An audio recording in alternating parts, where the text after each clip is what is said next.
అబ్బా, ఇంత దూరం తోసుకొని వచ్చిన ఒక్క మెకానిక్ కొట్టు కూడా కనబడట్లేదు. అదిగో అక్కడేదో మెకానిక్ కొట్టు ఉన్నట్టుంది.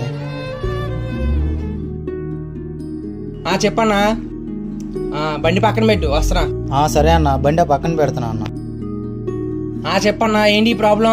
మొన్న వరదల్లో బండి మొత్తం మునిగిపోయిందన్న, కొంచెం రిపేర్ చేయను. మొత్తం కలిపి 10,000 అయితే చేపించుకుంటావా? ఏంటన్నా ఇంతలా అడుగుతున్నారు? బండి రిపేర్ చేయడానికి 10,000 అన్న. కుదరదయ్యా. అదేంటన్నా, బండి పెగ్గులు మొత్తం తీస్తావు, నాకు పెట్టడం రాదన్నా. సరే తమ్ముడు, ఇంతలా అడుగుతున్నావు కాబట్టి నీకు 8,000 చేస్తా. అమ్మో, ఈ బండి బాగు చేయకపోతే ఆఫీస్కి వెళ్ళడం కుదరదే. అందులో మళ్ళీ నన్ను తీసేస్తారు.